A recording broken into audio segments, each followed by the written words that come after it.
Hello guys, welcome back to Custom Gamer. My name is Daz, and as always, this is a show where we talk about level design while playing cool maps. So for the rest of this week, we're going to be looking at BeginningVille, which was a mapping competition held over at planetphilip.com. Yes, another one of Philip's marvellous mapping competitions. There were some really interesting entries in this one. The first one I'm going to look at is Collector's Compound by Mark Allen, aka Officer B.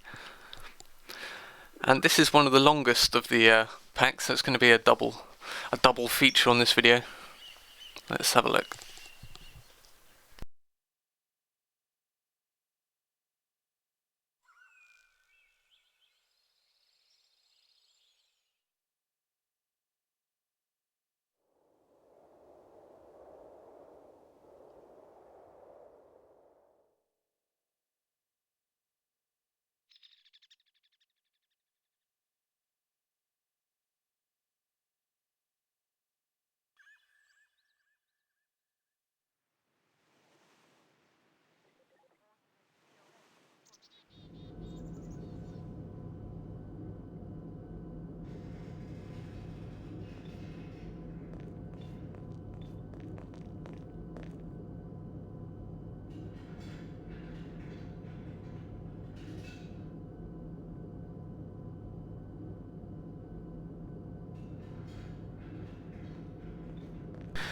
No, Mr. Freeman, I expect you to die. Why wasn't that line in there? Come on. So this level has a very unique visual style. It's very much a kind of minimalist artist style. Lots of kind of sterile concrete surfaces, very flat. Kind of wooden trim everywhere.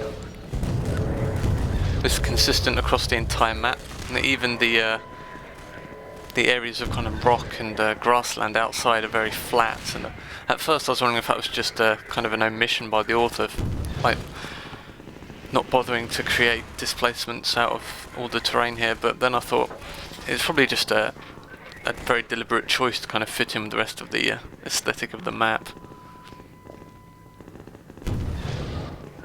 So it's a nice little intro there, gives a nice bit of backstory on what the hell's going on. And I like the way that we spot the gravity gun almost instantly. It gives us a nice little goal at the start to kind of work towards. You can't just jump off the balcony to get down there because there's this glass in the way.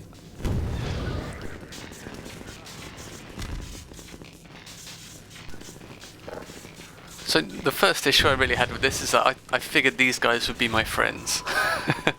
After all, they are rebels, and it's kind of what you expect when you see them in Half-Life 2 maps, but in actual fact, nope, everybody hates you in this map. This really becomes an issue because rebels are generally a lot more deadly than Combine soldiers. They're a lot more accurate. They end up doing a lot more damage as a result, and there's a lot of areas in this map where you're just being attacked from all sides, of Combine on your right, rebels on your left, and you're kind of just stuck in the middle, just taking obscene amounts of damage while you try and kill everything. And then there are other areas where the combat's really well laid out, and it's a lot of fun. But yeah, it's just the consistency of the combat that's the problem. And we probably don't want to go in there just yet.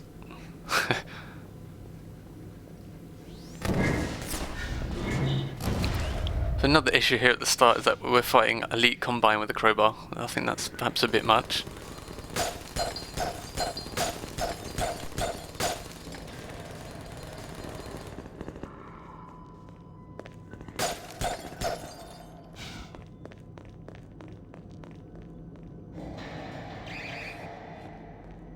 Another neat little feature of this map is that all these art exhibits you see lying around the place can all be destroyed. And when you destroy an exhibit, it tells you how much it was worth and who made it. It's kind of a nice little bit of comedy. It would have been excellent if perhaps at the end of the map there's like a message popped up telling you how much property damage you'd caused and what the maximum was. That could have been quite fun, but as it stands it's just a little bit of fun to destroy a statue or something and see how much damage you cause.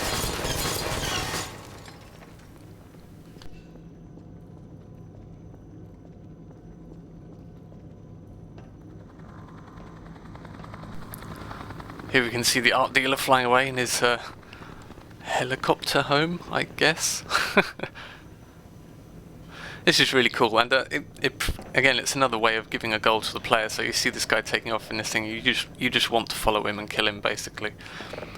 The map kind of uses that impetus. You see him flying all over the map, and you're always chasing him in your car, which we see here. Now you'll notice it's on this kind of crane system here, and the first time I played through this map, I spent ages trying to push it down without using the gravity gun. And you can see it kind of moves around in its socket a bit, and you think, well, if I just push the sides, maybe it'll work. So I spent about 10 minutes trying to do it, and gave up in the end. Then I remembered that we saw the gravity gun at the beginning of the map, so I probably had to use that.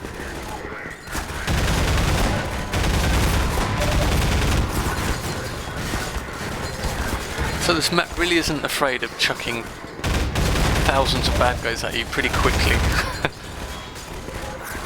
And again, as I mentioned before, there's no real help here. Everyone's just shooting at you. There are some areas where, if you leave the Combine rebels alone, they'll fight each other, but for the most part, when you show up, they all kind of turn around and shoot you.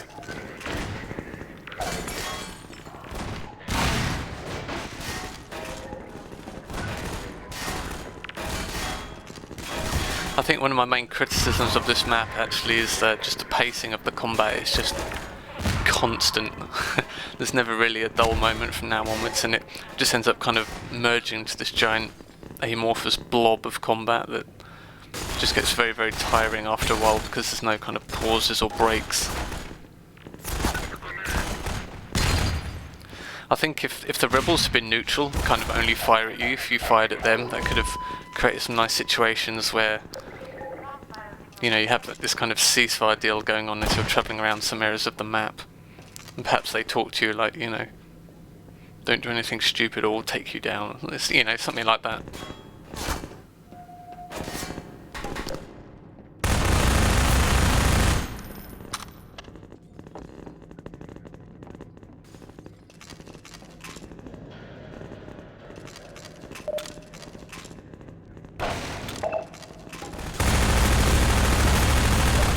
It's good that the map is very, very liberal with its health and suit energy packs, because you do take a lot of damage.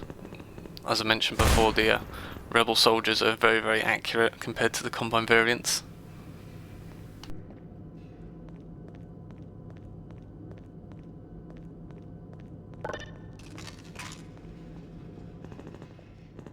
So there's a lot of little side passages like this in the main complex, and unfortunately most of them are just kind of a corridor with a door at the end that won't open.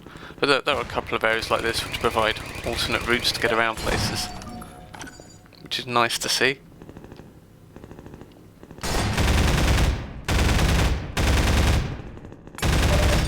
It's always nice if you can give the player and the AI some choice in how they attack certain combat situations.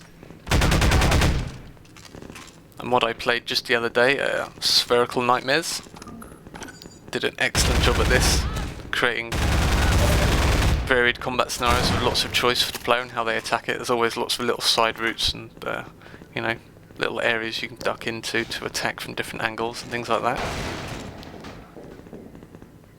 It just adds a lot more spice to the gameplay, I think. You give the player a choice on how they want to do something, they can come up with their own strategies rather than the one the map author has in mind.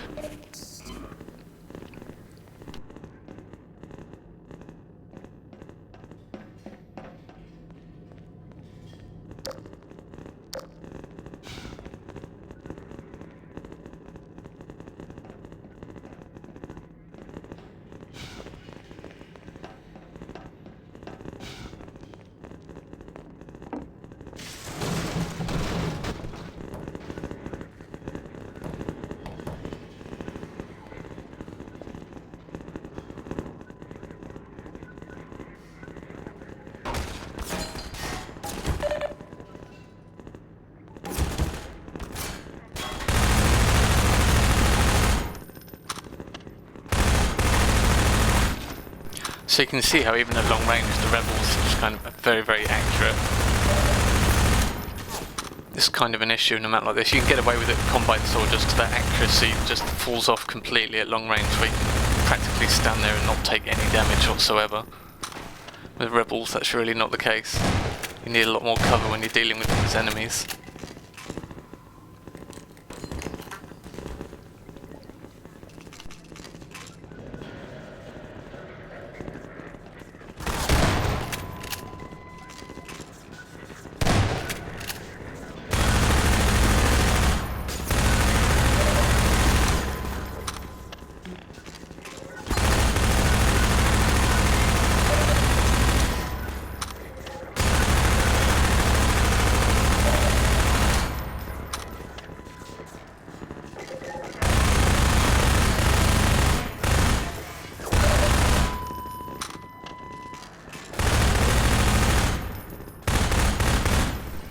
There we are, we can finally grab the gravity gun.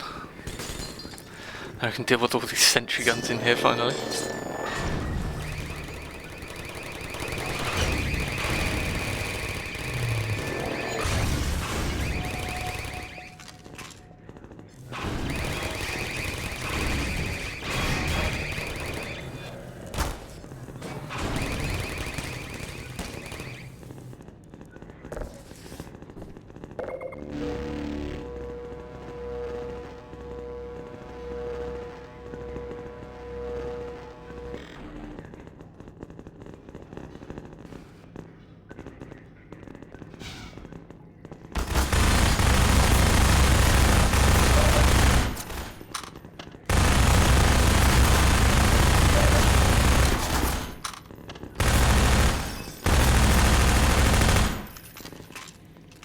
That's a great example of just how deadly rebels can be if they get a drop on you at close range like that. Absolutely destroyed my health and armor there.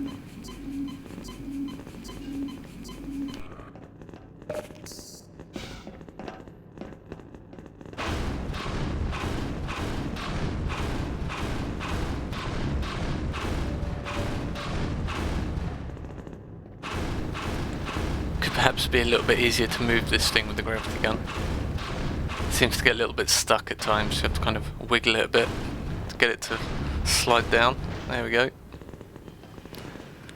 And I didn't want to jump down after it in case I killed myself, so we'll just skip to getting in. Here we are.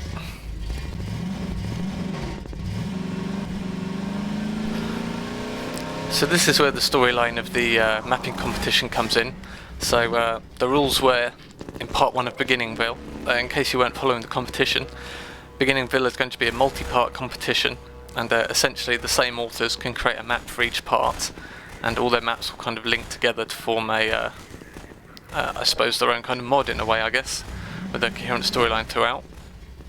And the storyline for part 1 was that you had to be given instructions at the beginning, and then you had to, the mod had to give a feeling of travelling a large distance. And there had to be some gameplay kind of involving opening up routes during that travelling gameplay.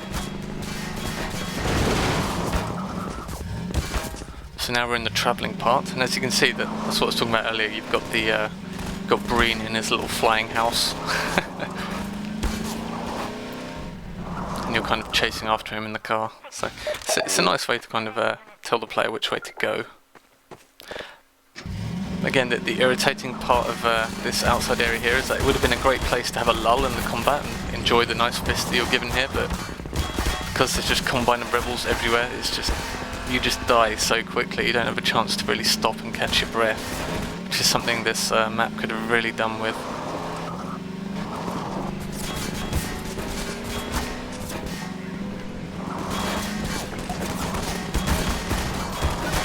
I'm just completely derping it here and get absolutely destroyed, so let's cut to the next attempt. I had quite a few attempts here, we'd cut out a lot of them because I don't want you guys to get too bored watching it. But this is a really bad difficulty spike in the map here, because there's so little cover and there isn't really much you can do about getting shot when you're in the car. And as you can see in the distance there's that wooden ramp behind those rebels I'm shooting now. That's the goal. You have to get your car to jump over that, but in order to do so you have to drive around the top of the landscape here as the Combine APCs are blocking you. down there in the valley. And it's just really, really fiddly to, you know, kind of maneuver your car around in that small space down there, so you end up just dying horribly if you don't take out all the enemies here.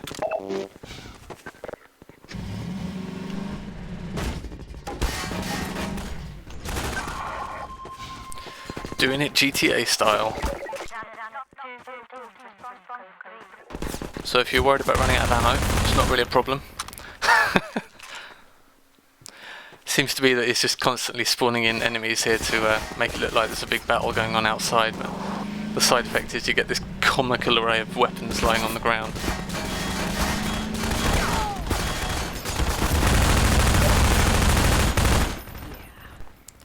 Yeah, pretty tough this area, so we'll just skip to the bridge.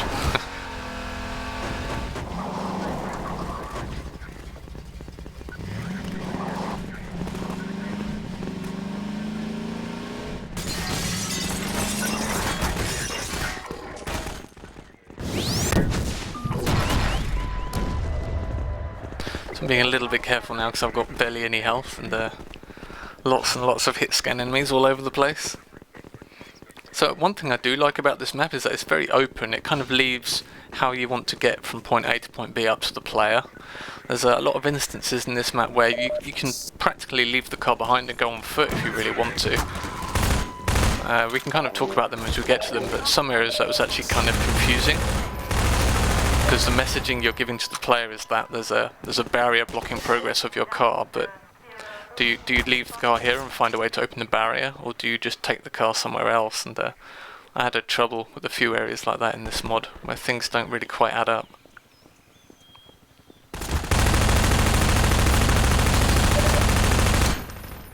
But I think the open nature doesn't do more harm than good or anything like that. It's actually quite enjoyable to kind of make your own route. But it just needs some clearer messaging over what the role of the car is in these later stages, I think. And again, we've got to a new area now, and there's still just rebels and common soldiers absolutely everywhere.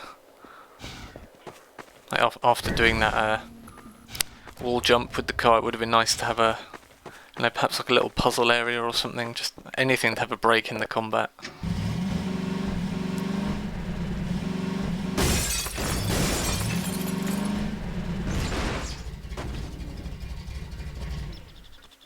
Yep.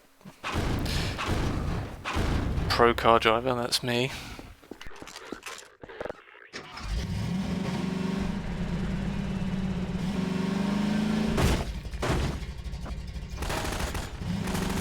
That was a very expensive piece of art. Wow. So here's the kind of first area I'm talking about where the messaging gets a bit strange. So you see the barrier raise here, and what I was thinking here was that there would be, you know, a side area where you'd be able to get up to that control room and lower the gate so the car can get through. And it turns out that's not the case, because this is a complete dead end. And the confusing part is that when you get onto the second part of this map, you can get to that control room, but you've already driven the car around to another block door on the other side of the map, so it gets very, very confusing. I mean, I'm assuming you could just leave the car here and do the rest of this part of the map on foot. And then just open the door there and drive the car through. But as you'll see in part 2 of this video, there's another area where you can stop the car, but behind a different door. And there, yeah, it just gets really confusing.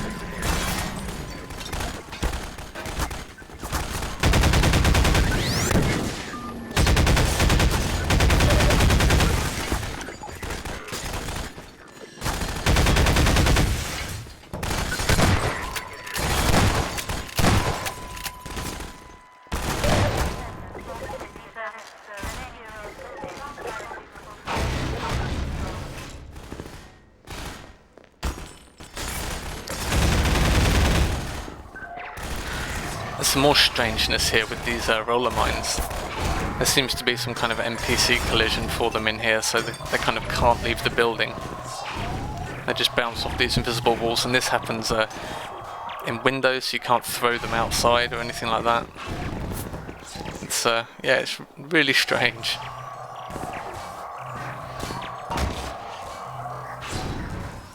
I'm not even sure what the point of having them not be able to leave this room is. I mean, it's not going to do that much damage to the map if they get outside.